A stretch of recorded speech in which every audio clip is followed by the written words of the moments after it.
নেত্রকোনায় হাওড়াঞ্চলে এক ফসলি বোরো জমির ফসল আগাম বন্যা থেকে রক্ষায় বাঁধ সংস্কারের কাজ শুরু হলেও চলছে ধীর গতিতে।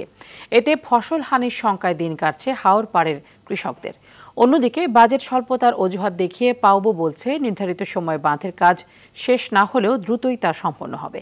নেত্রকোনা প্রতিনিধি গজনবী বিপ্লবের তথ্যচিত্রে আরও জানাচ্ছেন Nusrat Jahan Sindhi. Walton Washing Machine.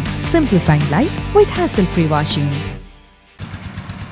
নেত্রকোনায় হাওড়াঞ্চলের 40,000 হেক্টর জমির ফসল আগাম বন্যা থেকে রক্ষায় ডুবন্ত বাঁধ আছে 365 কিলোমিটার। এর মধ্যে 15 কোটি 85 লাখ টাকা ব্যয়ে 151টি প্রকল্পের মাধ্যমে 164.12 কিলোমিটার বাঁধের সংস্কার কাজ হাতে নিয়েছে পানি উন্নয়ন বোর্ড। 18 ফেব্রুয়ারি কাজ শেষ করার সময়সীমা ধরা হয়েছে।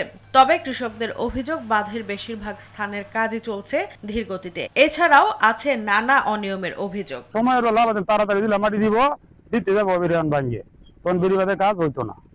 আগের মতো করতেছে না, কাম ডিল দিচ্ছে।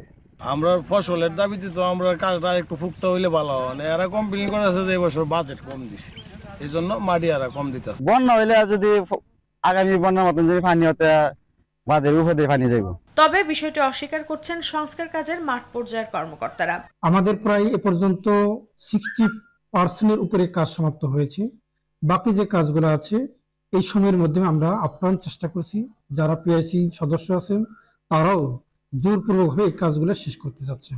এদিকে বাঁধের 66% কাজ শেষ হয়েছে উল্লেখ করে পানি উন্নয়ন বোর্ড বলছে দ্রুতই কাজ শেষ হবে। যদি কোনো ধরনের ফিনান্সিয়াল কোনো ধরনের করাপশনের কথা আমরা বুঝতে পারি বা জানতে পারি, তাহলে সেটাও আমরা জেলা কমিটির সিদ্ধান্ত ক্রমে কিংবা আমাদের ঊর্ধ্বতন কর্তৃপক্ষের সাথে আলাপ আলোচনা করে আমরা প্রতিকারমূলক ব্যবস্থাটা গ্রহণ করে থাকি। হাওড়াঞ্চলে একমাত্র বড় ফসলের উপর জেলার 1,80,000 কৃষক নির্ভরশীল। তাই সঠিক মান বজায় রেখে দ্রুত বাঁধের কাজ শেষ করার দাবি স্থানীয়দের। নুসরাত জাহান সিন্ধি, RTV।